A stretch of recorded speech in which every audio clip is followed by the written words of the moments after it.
Hey, everybody, welcome. Welcome to a series I'm doing with a club at the University of Michigan called the Power Hour. It's filled with entrepreneurs, and we're doing a series of these so you can start to get to know the up-and-coming entrepreneurs that are going to change the world. Today, we're talking to Jonah Liss and Blake Mischley. Guys, it's great to connect with you. Jonah, I know you from your tennis career. Blake, nice meeting you for the first time.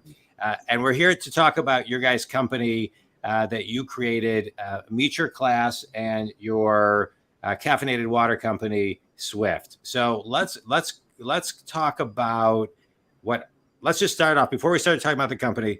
What is being an entrepreneur like today, and how do you balance starting a company, having a social life, and being in school?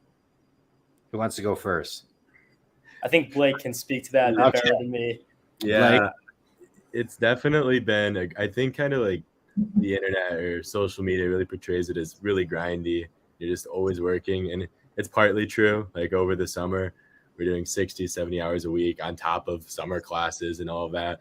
But I think it's one of those things where, like, if you really want to make it work, like, you sacrifice sleep, a little bit of social, but I think it's generally important. At least for us, it's definitely hard as a student, but I'm on a gap semester right now, so it makes it a little easier for me. But yeah, it's definitely hard, at least in today's day and age. What's one thing? I have a quick question, and Jonah, we'll get to you in 1 second. But what's one thing you learned, Blake, that you can't learn in a classroom?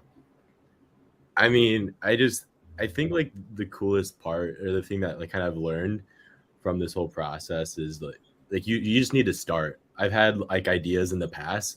I think it was kind of my moment of realization. I always had this idea for an app, and then I was okay. Once I get to college, then I'll be able to learn the skills to do it. And I got to college, and then we started prepping for this app. I think Jonah knows the app I'm talking about.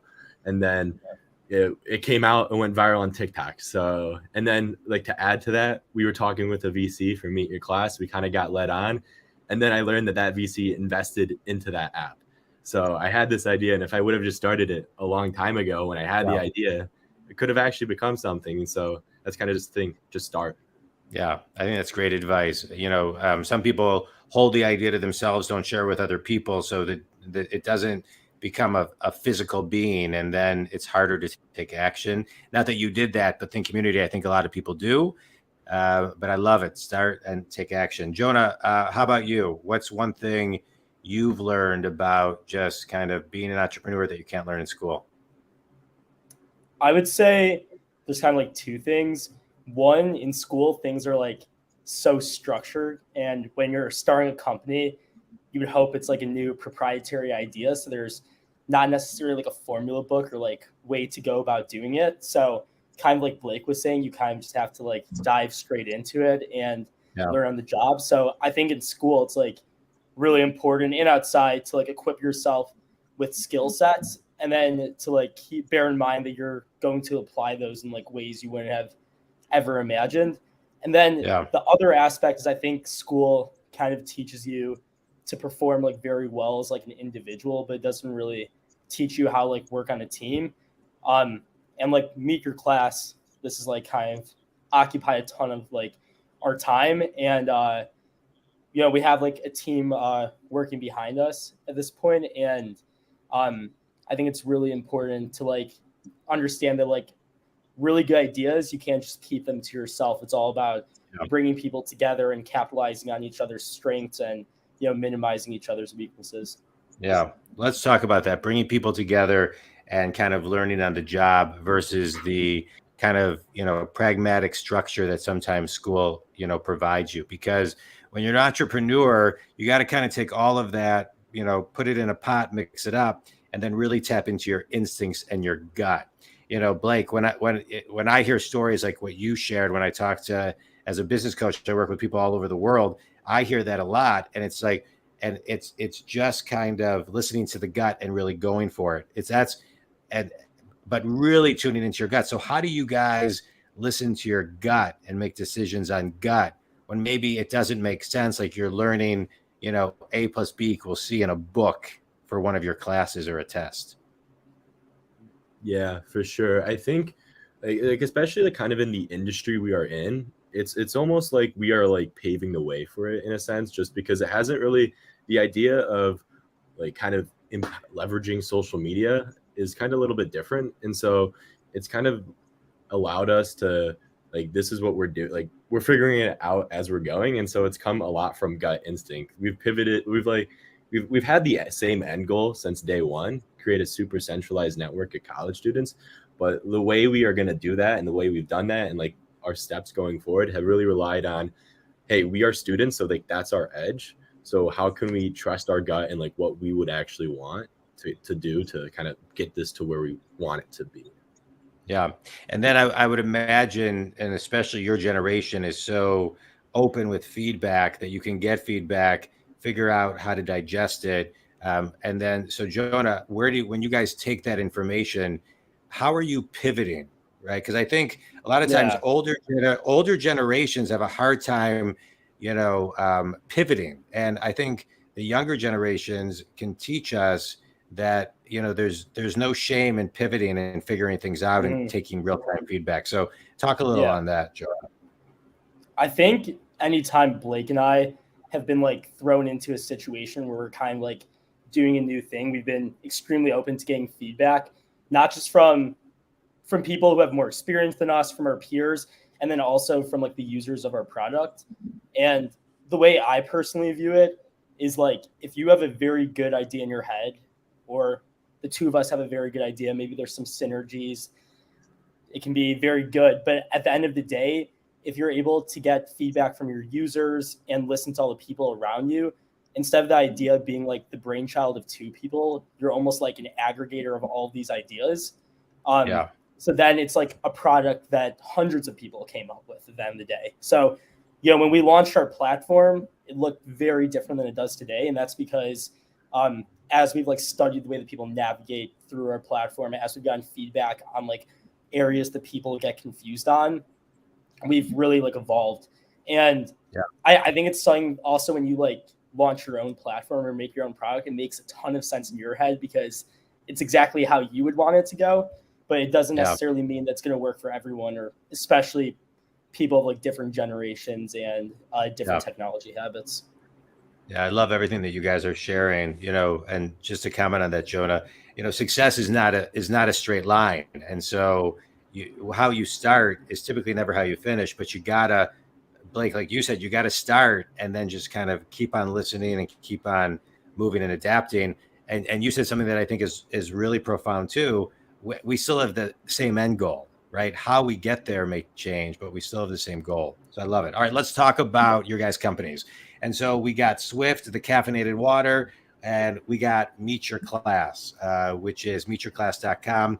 And it's basically a way to meet thousands of classmates and filter for friends. It's basically, I'll let you guys describe it. So kind of talk about the journey on how you got from one to the other and how they kind of, cross paths. Yeah. I think I could probably get started if that's cool. Basically, we were running an Instagram community for the University of Michigan and the University of South Florida last year. So there are basically like these Instagram pages where students will come on and they'll send information to someone who's like managing the page. And then that person will then go ahead and manually upload the information. So the end product is like for the University of Michigan, there were like thousands of student bios.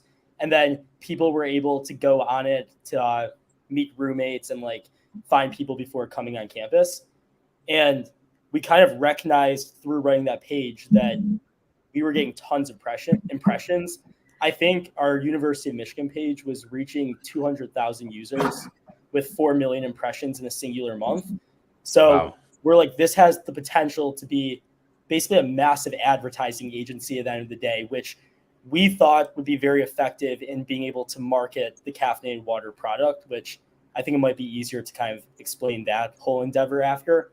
But then how Meet Your Class really started as a company is we wanted to run way more than just these two communities. But because of like the manual process of managing them, we realistically cannot. So what we did was we created this web platform that automates the way the pages are managed. So now we're currently running pages at, I think, around 140 universities, and we have not spent a single cent on marketing, yet we have 25,000 users. And I think that's forecasted to reach around 300,000 users this year. So we're kind of leveraging these communities and we're using them as like a wedge to bring them into our platform. So every single year we should be getting hundreds of thousands of students onto our platform. And then we're trying to build products and services that keep them into the platform and into the community so we can, monetize that as well.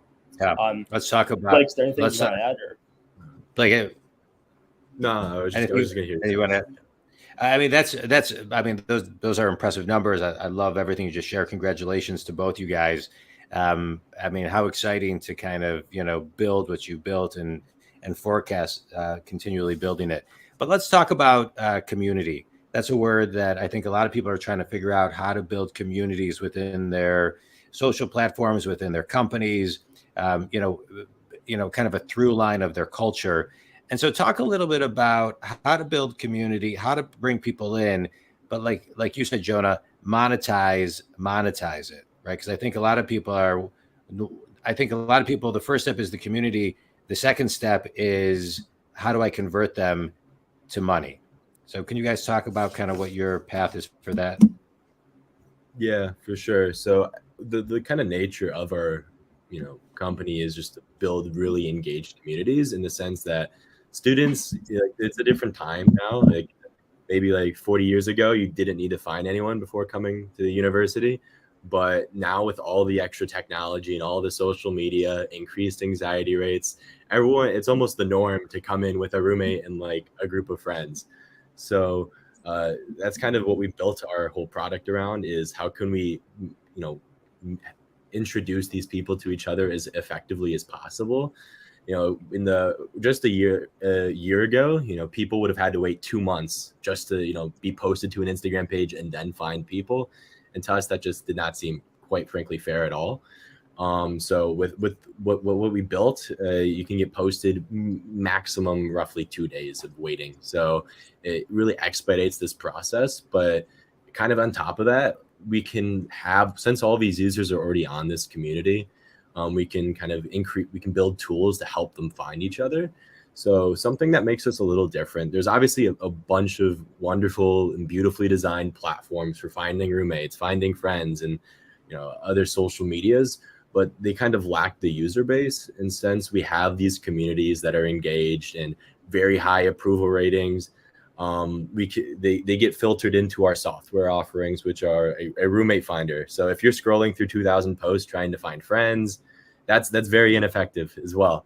So instead of trying to scroll, you can use the website, which is automatically linked up with all the posts that we are doing, and you can filter for extroverts, maybe people that are early birds that play tennis, if you want to find a workout buddy, and that just kind of adds to the value of the community that we are already building. Yeah, love it. Jonah, anything to add?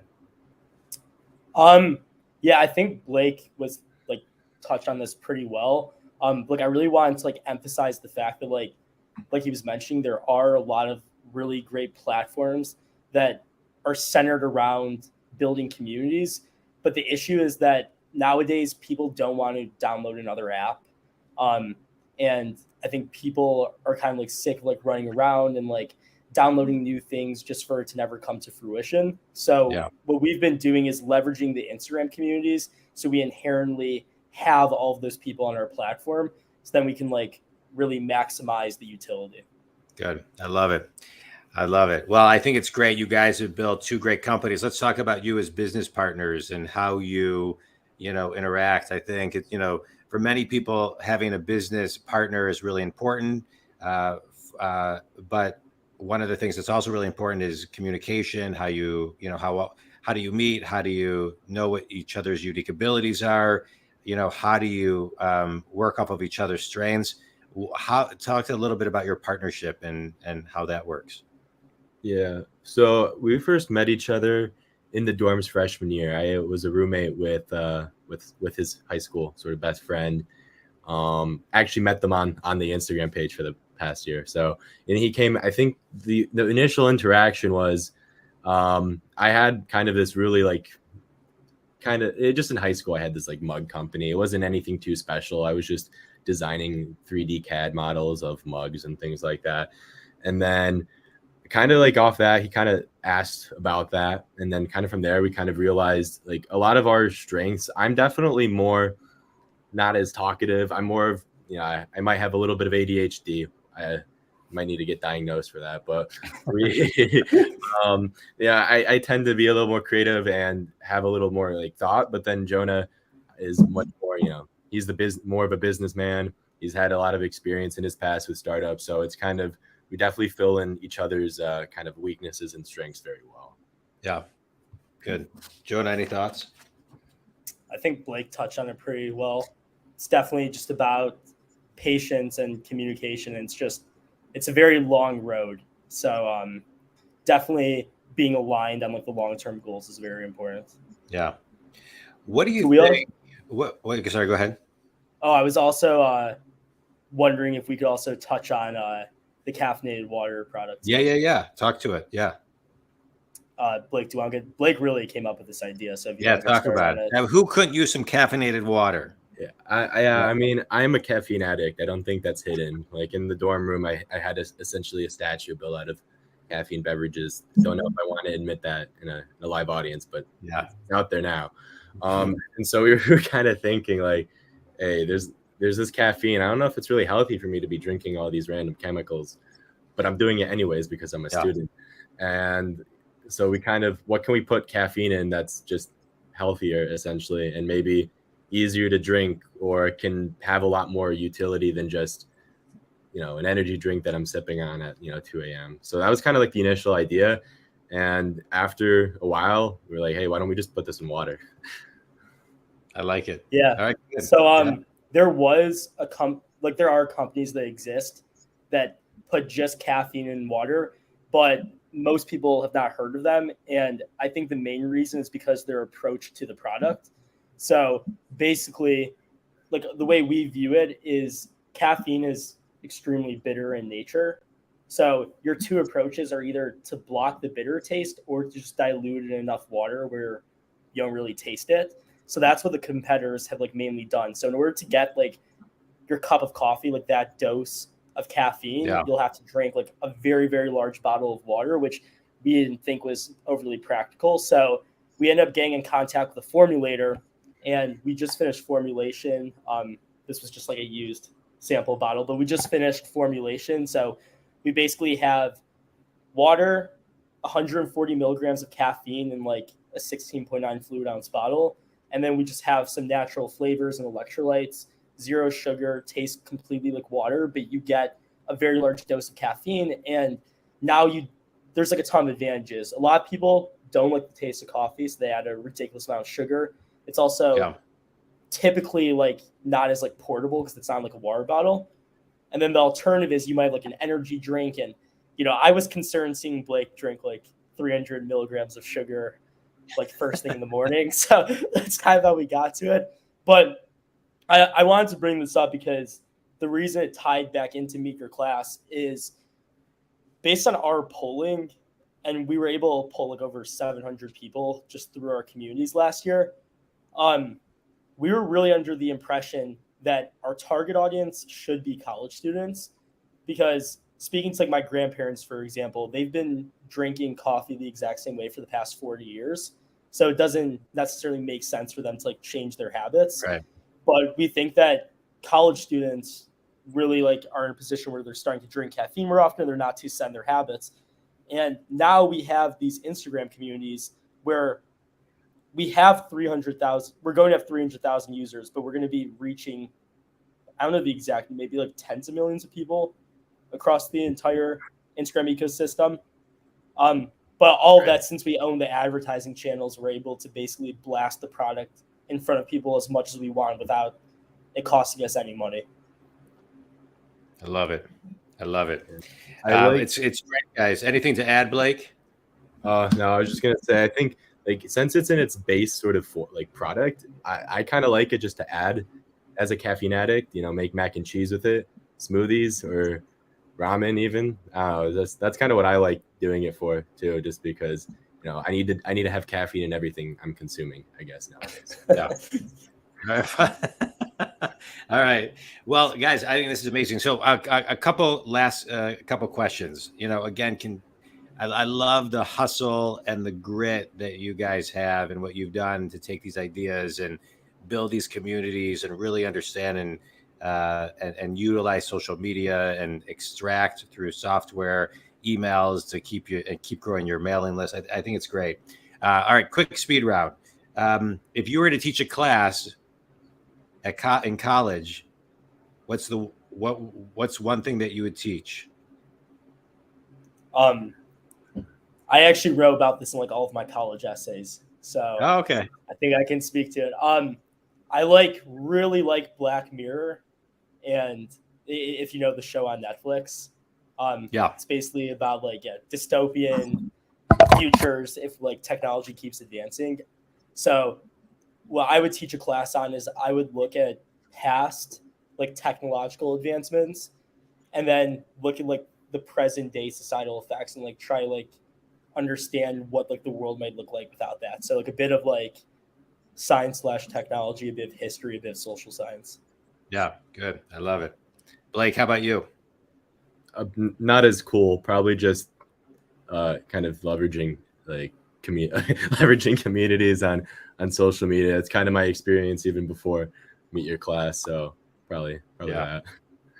I love it. What's one of the best pieces of advice somebody's given you?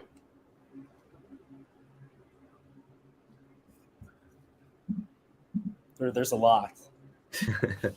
Pick one. I think one piece of advice that like I heard a while ago that's like helped me is just the importance of like being able to like define a goal and just go directly for that path. Because you can learn a lot along the way on the journey, but like sometimes just being able to like orient your mind and know what you want to get out of like a situation can be really helpful. Good. I love it. Blake, how about you? There's not really like an advice. There's this song by Logic called Last Call, and like his outro is just, it gets me going. I would say it's pretty motivational. Like, essentially you just have to sometimes focus on yourself, and you have to make those next steps. Like no matter what you like have, like if you don't have the time, you don't have the money, well you have to make it if you want to get to like your next step and where you want to be. So I love it. I love it. How old are you guys? 19. 19. Think community, I'm 50, and my parents always raised me that you can always learn something from somebody older and somebody younger than you. I'm so glad they gave me that advice because I learned so much from people your age.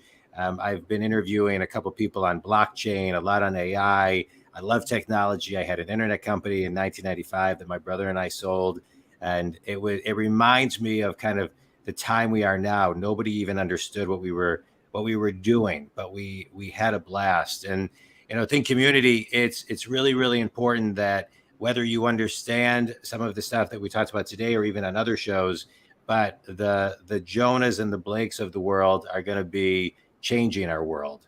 And so markets adjust slower than we think, but then change faster than we think. And so we've got to always be staying in front. Guys, as a business coach, I work with people who are successful and stuck all over the world. I love it. And what I love about this podcast is I get to talk to people like you who can also get people unstuck. You guys shared a ton of great stuff, but I want to extract one thing, which I think is a core fundamental thing that keeps people stuck and frozen, which is they don't get started. And Blake, you shared it earlier in the talk. So think community, if you have an idea, write it down, keep an idea journal, talk to somebody about it, build it, and just get started. I loved it. Guys, I really appreciate you guys taking time. I'm excited to watch your careers over the decades, watch these two companies, other things that you guys create and sprout. It's going to be great.